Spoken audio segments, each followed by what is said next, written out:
Thank you అండి అందరికీ. నాకన్నా ఈ స్టేజ్ హైట్గా ఉంది. Thank you so much. నాకు చెన్నై అంటే చాలా ఇష్టం అండి. ఎందుకంటే నా ఫేవరెట్ పీపుల్ అందరూ ఇక్కడ ఉంటారు.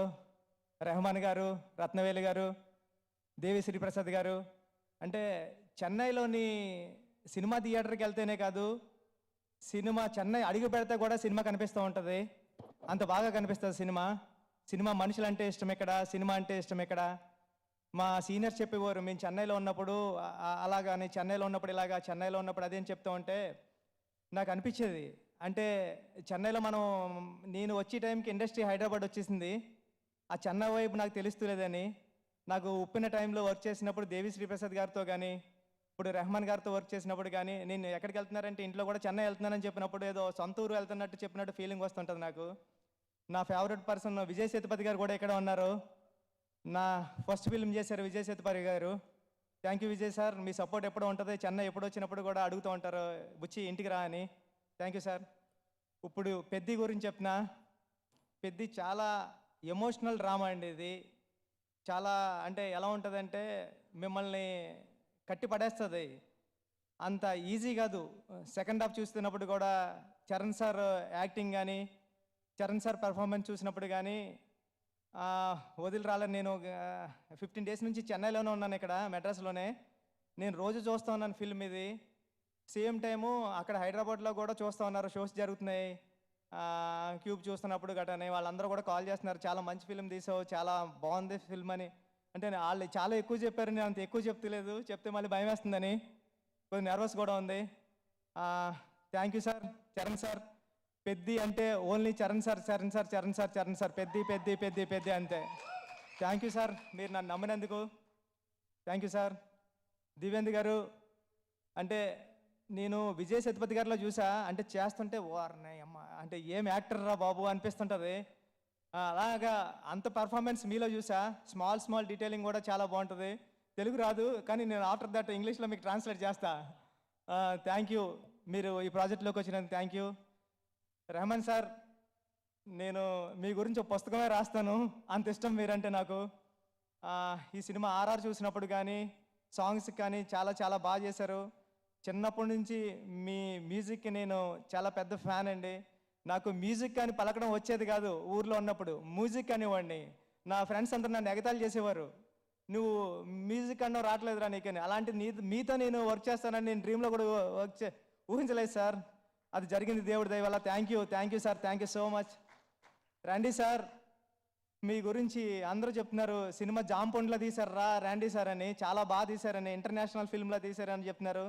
Thank you sir. నేను రాసుకున్న ప్రతి అక్షరానికి మీరు లైఫ్ ఇచ్చారు.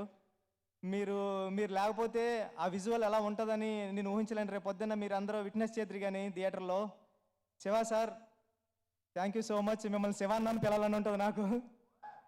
Thank you Shivanna. మీరు అంటే గురువుగా ఒక గురువు ఎలా ఉండాలో ఈ సినిమాలో ఉంటుంది. నేను మా సుక్కు సార్ గురువుని చూసి రాసుకున్నాను, ఒక గురు శిష్యుల సంబంధం ఎలా ఉండరు ఈ సినిమాకని. Thank you so much sir. Janhvi, చాలా అంటే జాన్వీ కపూర్ ఈ సినిమాలోకి రావడం అన్నది చాలా సూపర్. అంటే ఆ సినిమాకి కలర్ ఆమె. మేమందరం మాసీగా ఉంటే ఆ సినిమాకి ఒక కమర్షియల్ కలర్ టోన్ తీసుకొచ్చారు Janhvi madam. Thank you so much.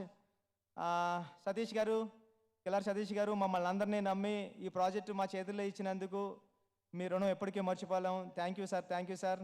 Ram sir, thank you so much. లైఫ్లో మిమ్మల్ని ఎప్పటికీ మర్చిపోలేను sir. Thank you so much sir. Sir just one question sir. தெலுங்குல மாட்டலாண்டி எங்களுக்கு புரியல, இருந்தாலும் ஓரளவுக்கு நான் வந்து சமாளிச்சு புரிஞ்சுப்பேன்.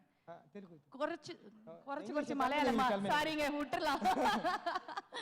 Okay, so I just wanted to ask, this particular role demands a lot of physical transformation, and Ram Charan sir oda physical transformation எவ்வளோ படமா நாங்க பார்த்துட்டு தான் வரோம். ஒரு வாட்டி கூட நம்மளை வந்து கொஞ்சம் கூட என்ன அப்படின்னு கூட கேட்க முடியாது. அப்போ வா எப்படி பண்றாருன்னு நீங்க எதை பார்த்து ரசிச்சீங்க? How did you see that and how challenging was it for him? You have to tell as a director. అంటే రామ్ చరణ్ సార్ దీంట్లో కష్టం గురించి చెప్పాలంటే, నేను సినిమాలో ఉన్న ఎమోషన్ పోయి రామ్ చరణ్ సార్ కష్టపడ్డారు అదే వచ్చేస్తుంది మెయిన్ అని చెప్పడం లేదు నేను. చరణ్ సార్, మీకు అర్థమవుతుందా సార్? అంటే మీరు చాలా కష్టపడ్డారు. కానీ నేను ఆ కష్టం చెబితే సినిమాలో ఉన్న కోర్ ఎమోషన్ ముందు వచ్చేసి అది వచ్చి మీకు కష్టం కనబడుతుంది. మీకు కష్టం మామూలు కష్టం కాదు. అంటే నేను చూస్తూ ఉన్నాను కదా సార్ అండి మిమ్మల్ని, అంటే అంత ఈజీ కాదు సార్. ఈ సినిమా పెర్ఫామ్ చేయడం ఈజీ కాదు, బాడీ ట్రాన్స్ఫర్మేషన్ ఈజీ కాదు. అంత కష్టపడ్డారు. అదంతా నేను విజయవాడ ఫంక్షన్లో చెప్తానని దాచుకున్నా. ఇక్కడ ఆ,